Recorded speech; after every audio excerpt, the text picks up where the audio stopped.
What's up guys, Omega here and welcome back to GT7, where I'm going to be giving you my manufacturer's tier list based on both the Group 3 and the Group 4 category. I normally do the top 5 Group 3 cars, but considering the manufacturers is coming up, and I know a lot of you guys aren't in GT1, so the Group 4 needs to be considered as well. I'm just going to give you my thoughts on each manufacturer and where I think they sit. We're going to divide it into meta, viable, and off meta. Meta meaning the best, viable meaning you can use it. I think it's still a decent choice, and off meta being one I probably wouldn't choose, but you could still go for that if you don't like using the meta cars or anything like that. So we're going to begin with the off meta and work our way up. And for the off meta, I do believe that Hyundai would be the first one that I would put into that category. Basically, you very rarely see this car used, especially in Group 3. Group 4, sometimes it does get used, but overall, I would say it's not very viable in most circumstances. And the next off-meta manufacturer I would say would be Honda. It's okay, but it's never really a standout, so I wouldn't put it in really, certainly not the meta category. And yeah, it's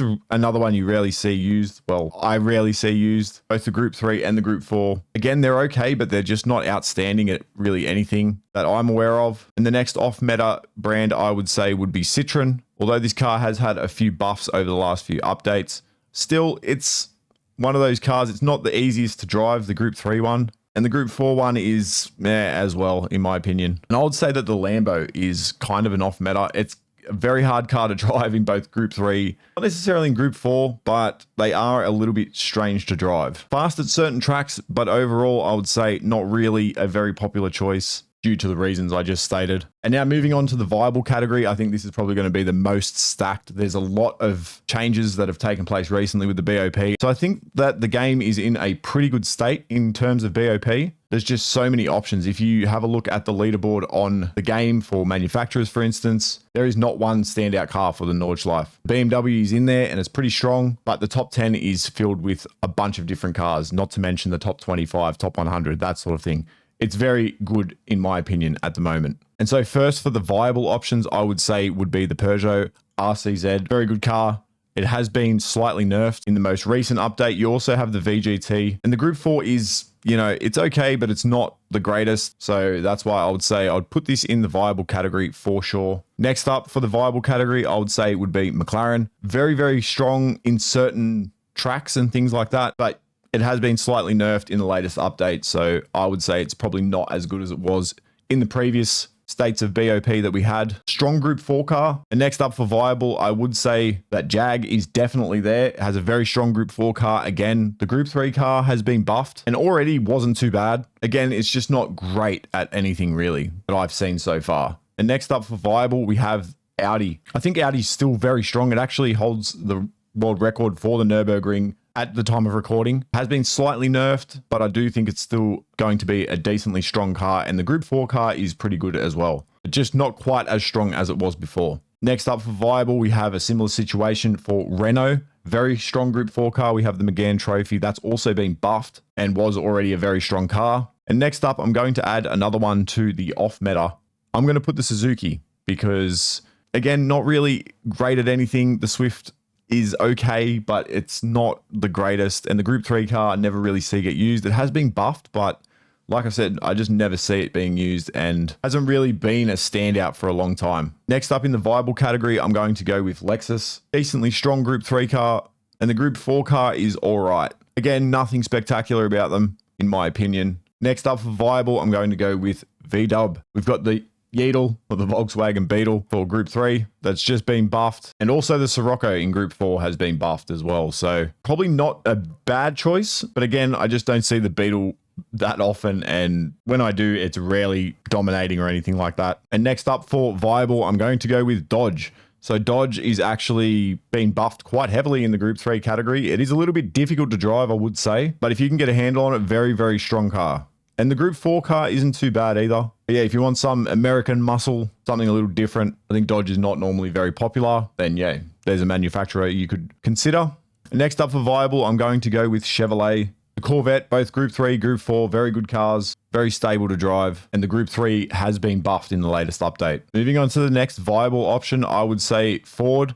So The Group 4 Mustang got a slight buff, as well as the Ford GT 2018 model. That's been buffed in both the mid and the high speed categories. So watch out for Ford when it comes to the rounds like Daytona and things like that. Be very, very quick there. Next up for Viable, I'm going to go with Aston Martin. Very, very good. The Vantage is pretty quick. The DBR9, I think, has very good fuel consumption. And the Group 4 car is actually not bad either. And they also sound very, very good. Next up for Viable, I'm going to go with Alpha. 4C is being buffed, and we have the 155 in Group 4, as well as the 4C in Group 4, but the 155 is a pretty strong car, always kind of has been. Certain tracks, it's very, very good. So Alpha is going to slip into the Viable category as well. Next up, I'm going to put Mazda in there. Both the Mazdas in Group 3 have been buffed. Mazda 3 in Group 4 was quite heavily nerfed a few updates ago, but you still also have the Atenza in Group 4, which is a pretty strong car. So yeah, not a bad choice either. Next up for Viable, I'm going to go with Genesis. I think the Group 3 car has been buffed and it is quite strong once again. Whether we're going to see it absolutely dominate certain combinations or not, I do not know. Time will tell. The Group 3 car is obviously a very strong car. Group 4, not so much. The next viable option I'm going to go with will be Mitsubishi. Group 4, the Lancer is very, very strong. Just in Group 3, I don't know if it's really right up there to be meta. It's very decent and it has been buffed also in the latest update. Next up, I'm going to go with Nissan in the viable category. This car is very good in Group 3, the 2018 Nissan GTR. The only thing holding this back, in my opinion, is Group 4. Otherwise, I would say it's probably going to be meta if it's just Group 3. And finally, for the viable, I'm going to go with Subaru. So it's being buffed, the BRZ and the WRX in Group 3. The Group 4 car is really not too bad either, although just not really top tier, I would say, at the moment. I think like the Lancer is probably a little bit better than it in a lot of situations where the Subaru would be the best car.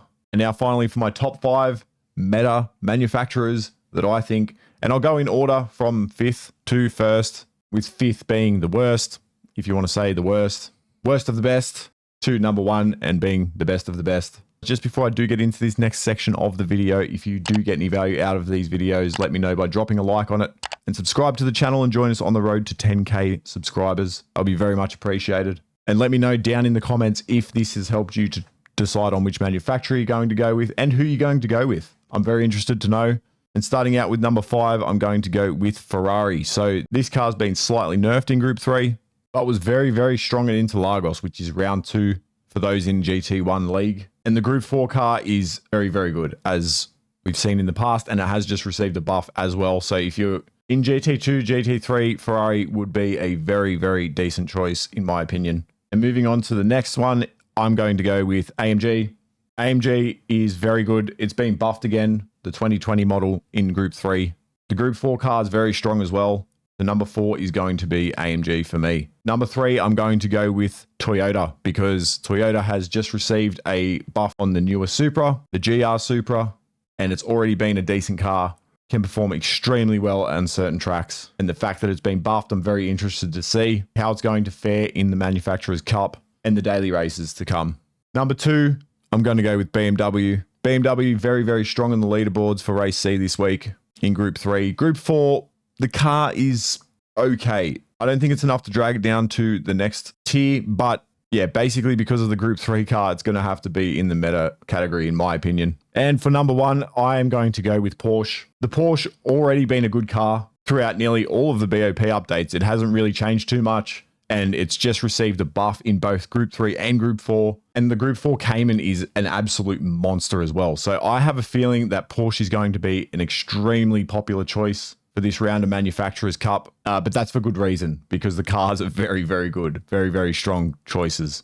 But yeah, I'm still yet to make my decision, but we still have roughly a week at the time of recording this video, so I'm going to wait until it's absolutely necessary so we get some more data on leaderboards and things like that. And yeah, this is just my opinion as well, so this is not the be-all and end-all. Maybe you would have a different list, I'm not too sure. But yeah, as I said, I hope it helps you to decide your manufacturer, give you some idea of just my broad thoughts on the overall state of the manufacturers at the moment. I was going to do a top 5 best, but I just think there's too many good options at the moment. They actually have the BOP in a good spot, in my opinion, as I said before. And yeah, that's it for me in this video. Thank you so much for watching, and I'll catch you in the next one. Cheers.